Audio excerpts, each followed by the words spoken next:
At different times, you would have heard that the business is not doing well because the market is down. The economy is down. Look around today and you'll hear different parts of the world talking about how the economy looks bad and the GDP is low and the markets are all frozen, they're not doing good. But I'm always a little put out when I hear these because this is classically looking at things that are outside your control. They are the noise, while it's so important to look at what you can do and not those things which are just not in your control. They are excuses you make.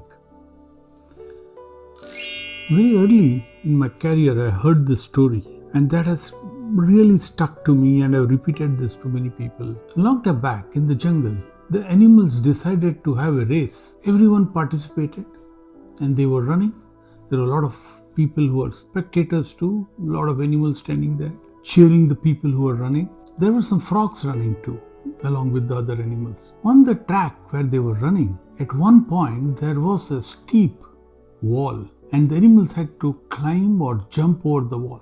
The animals with the ability, like the deer for example, who could jump over, or like say monkeys which could climb over, did same. But there were frogs which came there, and the frogs who realized that they can't climb, they are frogs, they don't climb walls. They all stopped there, left the race.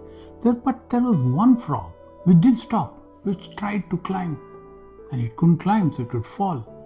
Then again get up and try to climb. The spectators kept telling him, "No, you can't. You are a frog, you can't climb." But he just looked at them, smiled, and continued climbing, falling, climbing. Finally, he crossed over and completed the race. Everyone was shocked, and instead of the winner, they all gathered around him and said, "How did you do it? Frogs don't climb walls. How did you do it?" And then he smiled at them and said, he was deaf. He couldn't hear what they were saying. So he didn't hear when all of them were saying, "You can't do it." And when they were stopping him, he thought they were waving and cheering him. He didn't hear them say that he couldn't do something. To me, there's huge wisdom in this one small story. Stop listening to people who say you can't do something. Stop listening to people who say negative things. This is not only about these stories. There are a lot of real life examples. Let's look at some from the 2008 financial crisis with the Lehman Brothers collapse. People didn't want to carry inventory at that time. Infrastructure work was stopping and everybody was withdrawing investments. But there was one company which was actually increasing its footprint. From being a US-centric company, they spread their leg all over the world. They made investments when everybody was stopping and withdrawing investment. And that one company and the man behind that company did fabulously.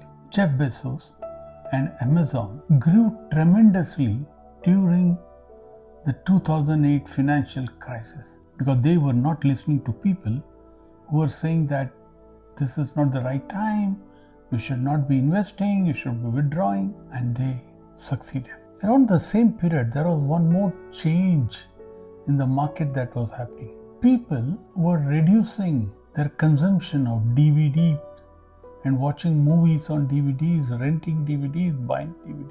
That whole market was going down. Everyone said this is not the place to invest anymore because people don't do this anymore. They don't rent DVDs and watch movies. It was just a dying market. But there was one organization which decided to capitalize this change that was happening in the market. And today, it's a colossal success. Netflix. We all know Netflix completely the DVD market and grew tremendously. I will just talk about one more example. During the COVID era, companies had to move to remote working. People were working remotely. The physical meeting was not possible, so it was dying. So every company was struggling to find ways to do it effectively with all the features and make it as real as possible. There was one company which decided to invest, grow its footprint at this time when everybody was worried about their investments and wanting to reduce their costs. That company was Zoom took advantage of this seemingly very bad period for the economy. They understood an emerging need and went and invested. And we all know what a big success Zoom was. There are many more examples which I will put here, but the bottom line is stop listening to people who tell you things like the market is bad, the economy is bad, that segment is collapsing, because this will always be there. If you start looking at things which are not in your control and then you give that as an excuse for your results, then you're going to be a loser, because you're focusing on things which are not in. Focus on things which are in your control. Look at what is the changing needs of your customer. What else is he wanting? Where is he moving to? And what can you do to take advantage of this changing dynamic? All these big disasters, chaos, market collapses are a huge seed of opportunity for growing our business. Remember the frog always. The deaf frog taught us one lesson. Don't let the doubts and discouragement of others define who we are. Sometimes it's important to cut out the noise. Just focus on what we can do in spite of whatever noises are happening outside, and then you will reach your goals. Don't let yourself play victim. Stay focused. Until the next time, stay unstoppable.